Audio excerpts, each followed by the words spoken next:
अब कहानी एक बेहद दिलचस्प मोड़ पर आती हुई दिखाई दे रही है, क्योंकि हालात ऐसे बनते नजर आ रहे हैं जहां गोपाल जी और आर्या के बीच की दूरी धीरे धीरे खत्म होती दिख रही है। शुरुआत में जहां मन में कई तरह के सवाल और संकोच थे, वहीं अब गोपाल जी के चेहरे पर एक अलग ही सुकून नजर आने लगा है। जैसे उन्हें धीरे धीरे ये महसूस हो रहा हो कि आर्या सिर्फ एक अच्छा इंसान ही नहीं, बल्कि ऐसा साथी है जो उनकी बेटी अनु को सच में खुश रख सकता है। यही वजह है कि परिवार के बाकी लोग भी इस रिश्ते को लेकर बेहद सकारात्मक नजर आ रहे हैं और हर किसी के चेहरे पर एक नई उम्मीद दिखाई देती है। इसी माहौल के बीच घर में एक ऐसी खुशखबरी की आहट महसूस होने लगती है जो पूरे परिवार के माहौल को और भी खुशनुमा बना देती है, क्योंकि अब बातें उस पड़ाव तक पहुंचती दिख रही हैं जहां अनु और आर्या के रिश्ते को एक नया नाम मिलने की तैयारी महसूस होने लगती है। घर के बड़े बुजुर्गों की मौजूदगी, रिश्तेदारों की मुस्कुराहट और अपनों की खुशियां इस बात का संकेत देती हैं कि ये रिश्ता अब सिर्फ दो लोगों का नहीं, बल्कि पूरे परिवार की खुशी बनता जा रहा है।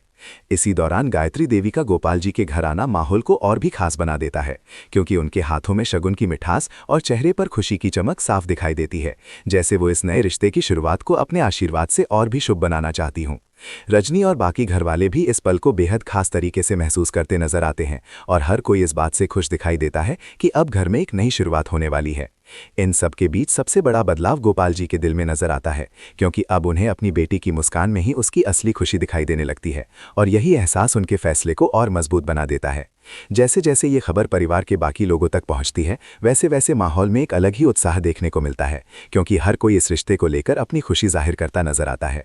इसी दौरान मीरा भी इस बदलाव के बारे में जानती है और वो भी इस पूरे मामले को समझने और अपनी बात रखने के लिए गोपाल जी से मिलने पहुंचती है। लेकिन अब हालात पहले जैसे नहीं रहे, क्योंकि गोपाल जी के दिल में जो भरोसा और अपनापन जन्म ले चुका है, वो इस रिश्ते को और भी मजबूत बनाता दिखाई देता है। ऐसे में घर के लोग इस रिश्ते की खुशियों को महसूस करते हुए नजर आते हैं और हर किसी को अब उस पल का इंतजार होने लगता है जब अनु और आर्या की जिंदगी का ये खूबसूरत सफर एक नई शुरुआत करेगा। धीरे धीरे माहौल में खुशियों की रौनक और भी बढ़ने लगती है और ऐसा लगता है जैसे हर दिल यही चाहता हो कि ये जोड़ी हमेशा यूं ही साथ मुस्कुराती रहे। यही वजह है कि फैंस भी इस पल को देखने के लिए बेहद उत्साहित नजर आ रहे हैं, क्योंकि लंबे समय से लोग इस जोड़ी को एक साथ खुश देखना चाहते थे और अब वो सपना पूरा होता हुआ महसूस होने लगा है। अगर आप भी आर्या और अनु की इस खूबसूरत जोड़ी को पसंद करते हैं और चाहते हैं कि उनकी कहानी ऐसे ही आगे बढ़ती रहे, तो अभी इस वीडियो को लाइक करें, चैनल को सब्सक्राइब करें और कमेंट में ज़रूर बताएं कि आपको इन दोनों की जोड़ी कैसी लगती है, क्योंकि आपकी राय और आपका सपोर्ट ही हमें ऐसे दिलचस्प अपडेट्स आपके लिए लाते रहने की प्रेरणा देता है।